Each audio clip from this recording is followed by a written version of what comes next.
पुराने ज़माने में एक राजा हुए थे।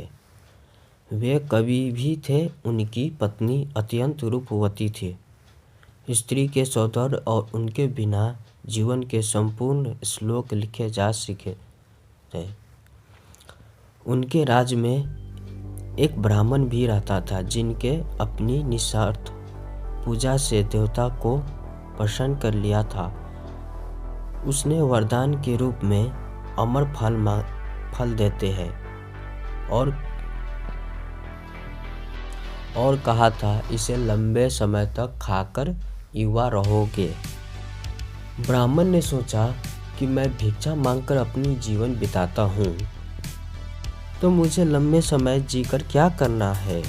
हमारा राजा बहुत अच्छा है, उसे यह फल दे देता हूँ, वह लंबे समय तक जिएगा तो प्रजा भी लंबे समय तक सुखी रहेगी।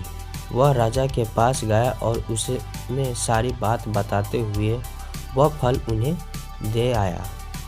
राजा फल पाकर प्रसन्न हो गया। फिर मन में ही राजा की यह फल मैं अपनी पत्नी को देता हूँ, वह ज़्यादा दिन तक युवा रहेगी तो ज़्यादा दिनों तक उसके साहचर्य का लाभ मिलेगा। अगर मैं फल खाया तो वह मुझे से पहले ही मर जाएगी और उसके वियोग में मैं भी नहीं जी सकूंगा। उसने वह फल अपनी पत्नी को दे दिया। लेकिन रानी तो नगर के कोतवाल से प्यार करती थी। वह अत्यंत दूरदर्शन, हष्ट और पुष्ट और बातूनी था।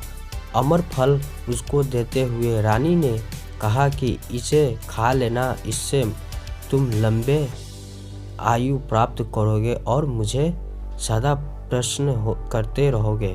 फल लेकर कोतवाल जब महल से बाहर निकला तो सोचने लगा कि रानी के साथ तो झूठे मूठे का मैं प्रेम करता हूँ, नाटक करता हूँ, पर और यह फल खाकर मैं भी क्या करूँगा। इससे मैं अपनी परम मित्र राज्य नर्तकी को दे देता हूँ, वह भी खाकर मेरी कोई बात नहीं टालती। मैं उससे प्रेम भी करता हूँ और यदि वह सदा युवा रहेगी तो दूसरों को भी सुख देते पाएगी। और उसने वह फल अपनी उस नर्तकी मित्र को दे दी। राज नर्तकी ने कोई उत्तर नहीं दिया और चुपचाप वह फल अपने पास रख लिया।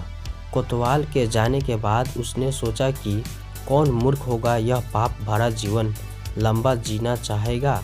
हमारे देश का राजा बहुत अच्छा है, उसे ही लंबा जीवन जीना चाहिए। यह सोचकर उसने किसी प्रकार से राजा से मिलने का समय लिया और एकांत में उस फल की महिमा सुनाकर उसे राजा को दे दिया और कहा कि महाराज, आप इसे खा लेना।